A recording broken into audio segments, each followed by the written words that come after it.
Okay, here we are back. Second part with Austin Forney.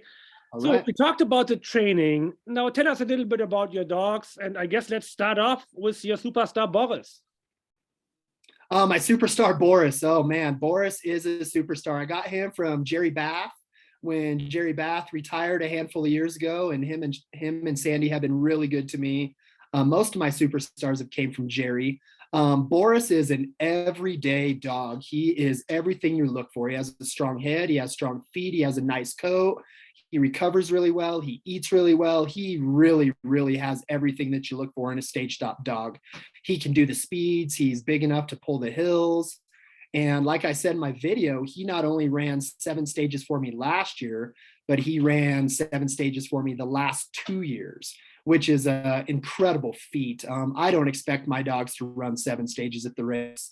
I like a dog to run 4 or 5 stages, and that way we're well recovered, we're well rested, and we got all of our gas in the tank. But man, that guy, you even talk about having a day off and he's looking at you sideways, wanting to run. And he's an incredible dog. Have a couple other veterans coming this year. My little superstar lead dog, Maddie, who is a little black dog that is turning 8 years old this year. And I was a little worried that she maybe lost a step with her age, but she stayed on varsity this year, mainly just to train up some of my young 2-3-year-old leaders. But she has not lost a step. She still has the spunk. She's got the juice. She wants to do it. She's loving working with the younger dogs. And you know, like all of us, you all have that lead dog that you trust. And I really, really trust her. She knows the trail. She knows the race. And she knows what it's like to be on the truck. So to have her on the race, on the team one more year, to work with my 2-year-olds and my 3-year-olds is going to be everything for the future of my team. Yeah, and the nice thing, what I always found about those older dogs is they don't need quite as much training. You can leave them out of a couple of runs here and there, you know. Yeah, that residual training is everything. And I guess she has a brother on the team too, or at least you had her on the truck. Yeah, she's got a brother. His name is George, and George actually originated at Jerry Bass Kennel. And when Jerry, I keep going back to Jerry just because he's been such a mentor to me, and he's been so great to me, and I've gotten so many dogs from him. When he got out of the race a couple years ago, I took a bunch, and Bruce Magnuson took a bunch, and I got the girls of that litter, and Jerry and Bruce got the boys. And last year, well, every year since those dogs went where they went, I go up to Bruce and Laura every year and I say, hey, George's sisters really miss him. George is welcome at the kennel anytime. And last year, I don't know if Bruce and Laura got sick of me asking, but last year they approached me at the last stage in Driggs and said, I think George is ready to come over to you. And so I got George in the kennel, and same thing with him. He's 8 years old. He ran with Bruce and Laura's puppy team last year. And I asked Bruce, I said, what do you think? Does he got some juice? Should he be on my team? And Bruce said, for sure. That dog is special. Even at 8 years old, he can maintain pace. He's got what it takes. So I kept him on varsity, trained him up, and him and his sister are going to be the core of my leaders this year. So considering that in 2021, you finished 10 and 11 between you and Bruce, that might be interesting. Yeah, me and Bruce, I'm pretty good buds with Bruce, you know, like all of us are. Me and Bruce have already talked this fall a handful of times, and it's a friendly competition, you know. Me and Bruce love to see each other do well, and some days he's ahead of me and some days I'm ahead of him, and it's just really, really fun to race with Bruce. And then, so your young dogs, your 2-year-olds and 3-year-olds, where do they come from?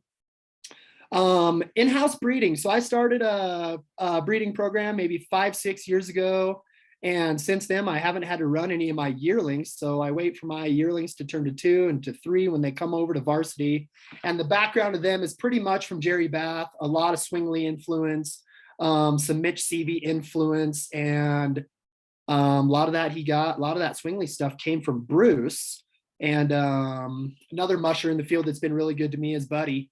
And Buddy and Terry have such good dogs. In 2017, I bought a really nice group of yearlings from Buddy and bred the best of those dogs. So I've outcrossed a lot. I don't do a lot of line breeding. I really mix out. And so I've mixed in mainly Swingley and Seavey and Streeper stuff into my and dogs and just different variations of such. And then I got lucky a couple years ago and got some really nice dogs when Jeff Kahn retired. So I brought in some other Alaskan Husky stuff that we don't have down here in the lower 48s that I was really lucky to get out of some old school lines that Jeff had that go back to Sailor and Mike and his Jeff's really famous dog Korma that he had. So I've been really fortunate just making contacts and friends at the stage stop that have really made my breeding program more successful in the last couple of years. Yeah, that's always, personally, I always found that the only really good way is to get decent dogs is when people retire, you know. That's when you can get the crop off the crop. And of course, when you get dogs from the steeper kennel, you know, theirs are consistently up there. So yeah, I guess you have been pretty fortunate there. How many dogs do you have in total in the kennel? We run a big kennel. So I have a tour operation here in Colorado. So we run total about 120 dogs. Oh, okay. Yeah. Yep. And then I keep about, top 10, 20% for varsity. This year I started with 26 dogs and started with 26. I'm down to 21 currently and probably take 16 to Wyoming to check in 14. Are your tours already running? Man, Sebastian, we're hoping for snow every day. We had a nice system come through last night and the wind blew so hard, the wind blew the snow off the trail. So we are unfortunately not running tours yet, but we're hoping by next week that we're going to have enough snowpack to at least get started. Ah, bummer. Well, I know that all too well here. The Yukon can be really dry, and actually it's a pretty dry year here this year. It's cold and dry. And I had the same thing sometimes that I had to wait and wait and wait. Yeah, wow, December 22nd. Ugh. Yeah, and we had a tough last year. We didn't open until January 2nd last year. So this is 2 years in a row that we've had a really tough start to the season. But on the flip side, I've been here in Colorado now going on 10 years. And when I first got here, we had big snows by Thanksgiving. And what has happened just in the short time I've been here is the snows have kind of shifted. We don't see big snows in November and December, but we see a ton of snow in March and April. So it is not crazy to think that we're going to be running tours into mid-April like we have consistently done in the last couple of years. We'd love to see it in November to kind of get our rush through Christmas, but if we stretch it 120 days through Easter, I think we're gonna make out okay. Well, yeah, and after 120 days, you're going to be pulling your hair. Right. Oh, absolutely. Yeah. And that's when, kind of you got to talk to the crew just to get together and get through. Cause as you know, winters in the mountains can just linger and linger on. Well, pretty cool. Well, thanks for your time. Of course. I wish you a Merry Christmas and looking really forward to see you down in Jackson. You too, my friend. Merry Christmas. And we'll see you in Jackson.